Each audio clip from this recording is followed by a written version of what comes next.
السلام عليكم ورحمة الله تعالى وبركاته. صلابة وعن رمضان كريم أصحابتك وحنا بيتك صومال تجاوتون إيكو ما أنت تكتور كان يسهر استاجي مرة وإنه واحد كان يشيغو بس وحارب أنا نيشيغو فرينير أنا يشيغو فرين تسمع كوساسون تاي هدي آد قبتي سد حنون ديسو حنون معنا وحاكا وذا هدي آد قبتي سد عذر iska ilaali in aad cuntid maalinta ramadaanka ah timirta.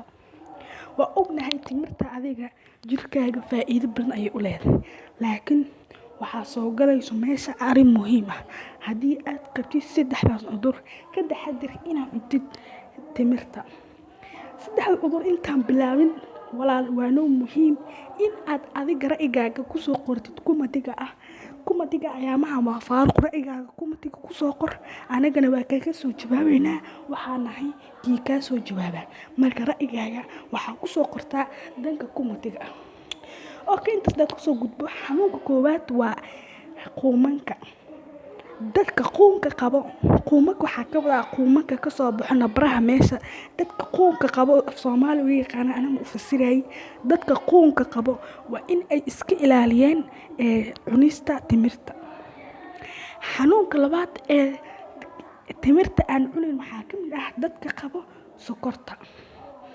dadka sokorta qabo sokortu waa naqaanaa waxaa u badan qoysinka laakiin sanadka dambe sokortu waxay ku dhacdaa ilmaha yariiska.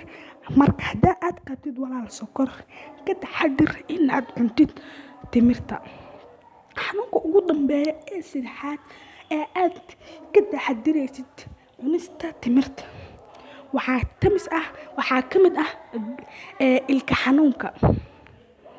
xanuunka tusaale ahaan adiga xataa sokor soo qabo ilkaha saar way ku xanuunayaan